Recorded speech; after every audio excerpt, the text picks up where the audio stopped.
4월 미 CPI 소비자 물가가 월간으로는 0.2% 올랐으나 연간으로는 2.3% 더 진정됐습니다. 트럼프 관세 부과로 세입이 4월에 163억 달러로 급증해 연방 적자를 감축하는 데 큰 도움이 되고 있는 것으로 나타났습니다. 트럼프 행정부가 불법 체류자들에 대해 영장 없이 체포, 구금, 추방시킬 수 있는 정책을 적극 검토하고 있는 것으로 백악관이 밝혔습니다. 공화당 하원이 트럼프 감세 연장과 연방 예산 삭감 법안을 5월 말까지 가결한다는 목표로 추진에 나섰습니다. 애플의 인공지능 음성비서 시리가 사용자들의 대화를 무단 수집해 광고에 활용했다는 의혹과 관련해 애플이 9,500만 달러 합의에 나섰습니다. 시청자 여러분 안녕하십니까? 워싱턴 뉴스 투데이입니다. 미국의 4월 CPI 소비자 물가가 월간으로는 0.2% 올랐으나 연간으로는 2.3%로 더 진정됐습니다. 이는 4월 2일부터 트럼프 보편 관세 10%만 부과됐기 때문에 가격 인상과 물가 상승으로 이어지지 않은 것으로 해석되고 있습니다. 한면태 기자가 보도합니다. 미국의 4월 CPI 소비자 물가 지수가 트럼프 관세 정책과 미국 경제에도 하나의 가이드를 제공하고 있는 것으로 보입니다. 대도시 물가를 보여주는 4월의 CPI 소비자 물가는 월간으로는 0.2% 올랐으나 연간으로는 2.3%로 더 진정됐습니다. 3월에는 월간으로는 마이너스 0.1% 하락에 연간으로는 2.4% 인상을 기록했는데 4월에는 반대로 나온 겁니다. 지난해에 비해 식료품 가격은 2.8% 높은 편이지만 에너지 가격은 3.7% 떨어져 있습니다. 변동이 심한 식품과 에너지 가격을 제외한 코어 CPI, 즉 근원 소비자 물가는 4월에 전달과 같이 2.8%로 나왔습니다. CPI의 3분의 1이나 차지하고 있는 렌트비를 포함한 주거비는 전년보다 4% 오른 것으로 나타났습니다. 교통비는 2.5% 올랐는데 자동차 보험료가 아직 6.4% 비싼 편이고 자동차 수리비도 5.6% 올라 있는 반면 항공료는 7.9% 하락한 것으로 집계됐습니다. 의료비는 전년보다 3.1% 오른 것으로 나타났습니다. 4월 CPI가 연간 2.3%로 더 진정된 것은 트럼프 관세 여파가 아직 완전 반영되지 않은 덕분일 수도 있으나 관세를 10% 정도 부과하면 관세 세입을 늘리면서도 가격 상승, 물가 인상을 초래하지 않을 수도 있다는 신호를 보내고 있는 것으로 해석됩니다. 미국의 수입업자들과 소매업체들은 트럼프 관세 10%만 부과되면 그 정도는 수익 감소로 감수하고 가격을 올리지 않을 수 있다고 밝히고 있습니다. 도널드 트럼프 대통령은 4월 2일부터 상호 관세 부과를 90일간 유예하고 모든 미국 수입품들에 대해 보편 관세 10%만 물리고 있습니다. 자동차 관세 25%는 그대로 유지하고 있으나 철강과 알루미늄 관세를 이중으로 부과하지는 않기로 했습니다. 트럼프 행정부는 여기에 상호 관세 협상에서 영국과 첫 번째 주고받기 협상을 타결한 데 이어 중국과는 90일간 휴전하며 관세율을 미국 145%에서 30%로 중국 125%에서 10%로 대폭 낮췄습니다. 트럼프 행정부가 앞으로도 관세를 마구잡이로 부과하지 않고 각국과의 관세 무역 협상에서 미국에 대한 투자를 늘리면서 무역 적자를 줄이는 데 주력할 경우 미국민 가계 경제, 미국 경제 전반에 대한 관세 파장을 획기적으로 완화시켜 물가 불안과 소비 위축, 불경기 우려를 해소할 수 있을 것으로 기대되고 있습니다. WKTV 뉴스 한면택입니다. 트럼프 행정부의 관세 부과로 세입이 4월에 163억 달러로 기록적으로 급증해 연방 적자를 감축하는 데 큰 도움이 되고 있습니다. 관세의 폭과 속도를 잘 조절하고 가격과 물가 인상만 통제한다면 관세 세입 증대와 무역 균형 등을 동시에 얻어낼 것으로 분석되고 있습니다. 도널드 트럼프 대통령은 관세 정책으로 각국과의 무역 협상을 벌이며 최근에 협상 타결로 조율에 나서고 있습니다. 미국은 상호 관세를 부과한 후 각국과의 무역 협상을 벌이고 있는데 첫 번째 영국과의 협상을 타결한 데 이어 중국과도 90일간 휴전하며 관세율을 미국의 145%에서 30%로 중국은 125%에서 10%로 획기적으로 낮췄습니다. 이에 앞서 트럼프 행정부는 4월 2일부터는 상호 관세를 90일 유예하며 모든 수입품들에 대해 보편 관세로 10%를 물리고 있습니다. 보편 관세 10%를 부과하며 미국은 4월 한 달 동안 관세 세입이 기록적으로 늘어났습니다. 재무부는 4월의 관세 세입은 163억 달러로 3월에 87억 5천만 달러에서 86% 급증했다고 발표했습니다. 특히 1년 전에 71억 달러보다는 2배 이상 기록적으로 급증한 것입니다. 이로써 올 들어 현재까지 미국의 관세 세입은 633억 달러로 전년 같은 기간보다 18% 늘어났습니다. 4월에 관세 세입이 급증하면서 연방 예산의 세입과 세출에서 2,584억 달러의 흑자를 기록해 전년보다 23% 증가했습니다. 올 들어 전체 세입은 5% 늘어난 반면 세출도 9% 증가했습니다. 이에 따라 연방정부의 재정 적자는 1조 500억 달러로 감축했습니다. 다만 연방 적자 1조 500억 달러는 아직 전년에 비해 13% 늘어난 수준입니다. 미국의 국가부채는 현재 36조 2천억 달러에 달하고 있습니다. 여기에 기준금리가 연속 동결되고 있어 엄청난 이자를 지불하고 있습니다.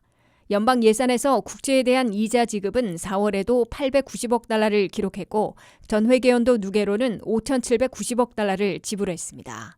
이자 지불은 연방 예산 지출 가운데 사회보장연금에 이어 두 번째로 많은 항목입니다. 여기에 국가부채 상한선에 8월이면 도달할 것으로 재무부는 밝히고 있습니다.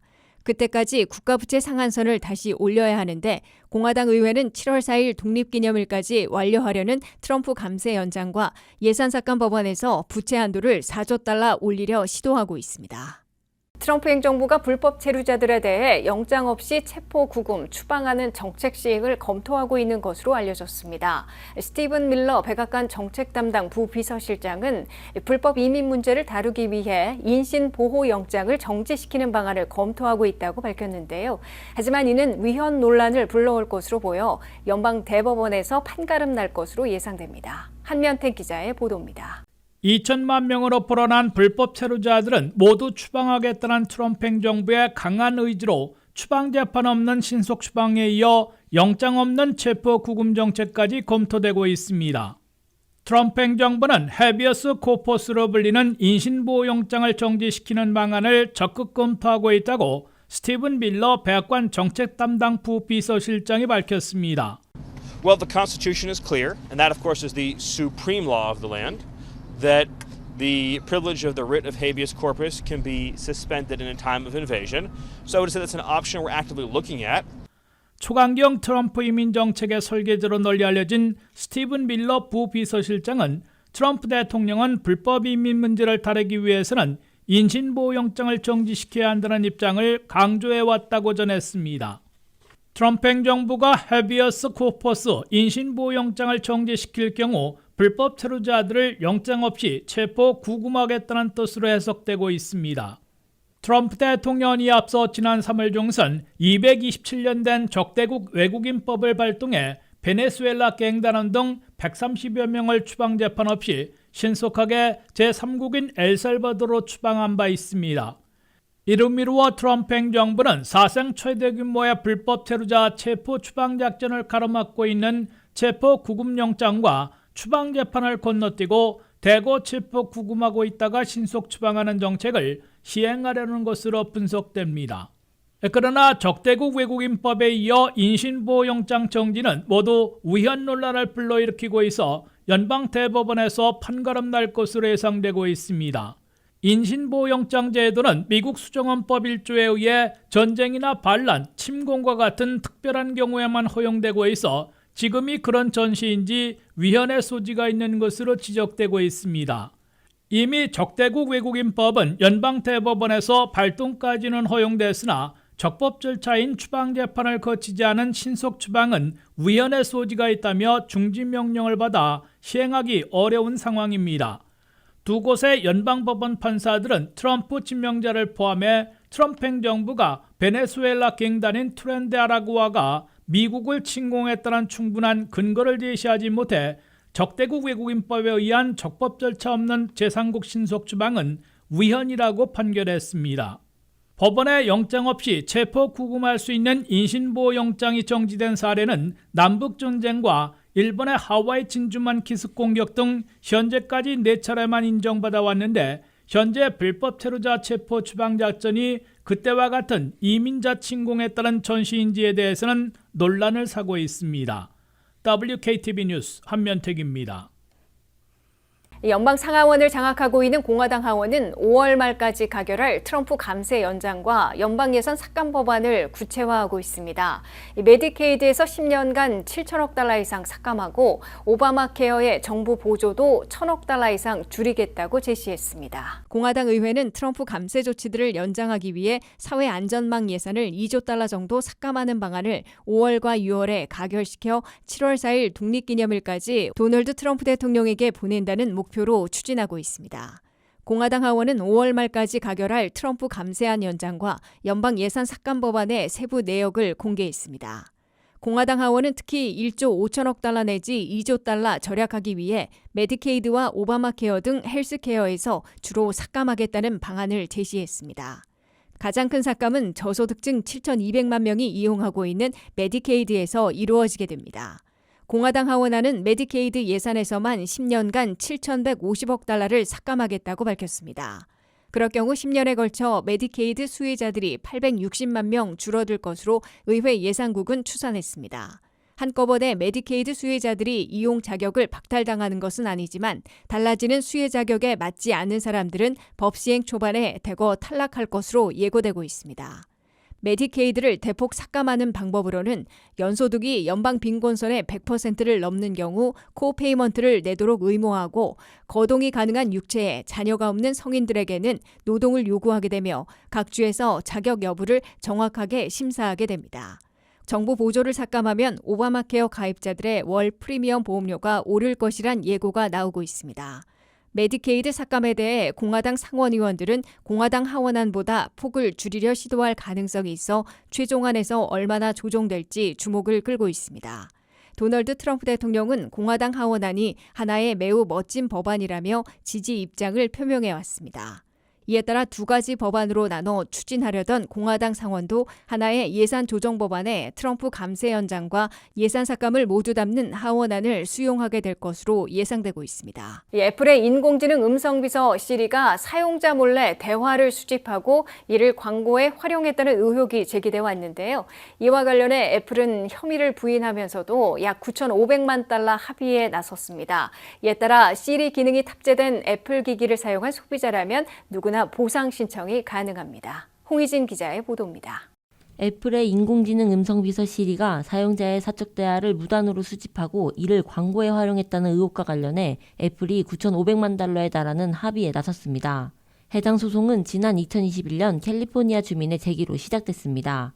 해당 주민은 아이폰과 맥북, 애플 TV 등 시리 기능이 탑재된 여러 애플 기기를 사용해왔으며 시리가 평소 사적인 대화나 민감한 정보를 몰래 듣고 이를 외부 광고 업체에 전달했다고 주장했습니다.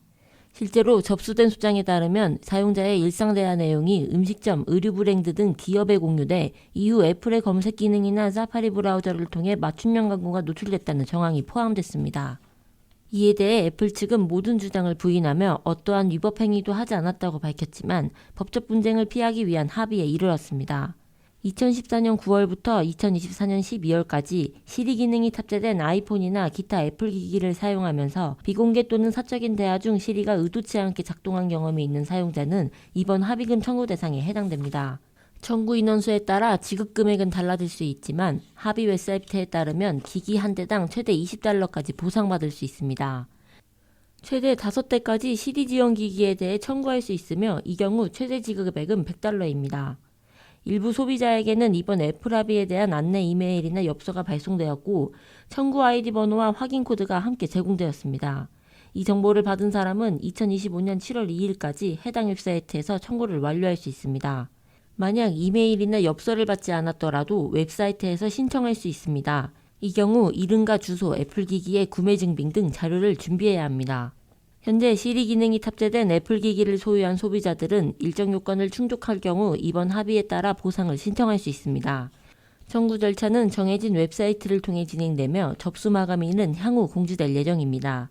개인정보 보호에 대한 소비자들의 우려가 커지는 가운데 이번 사건은 빅테크 기업들의 데이터 수집 가능에 대한 경각심을 다시 한번 불러일으키고 있습니다. WKTV 뉴스 홍의진입니다. 이상으로 워싱턴 뉴스투데이를 마치겠습니다. 시청해주신 여러분 고맙습니다.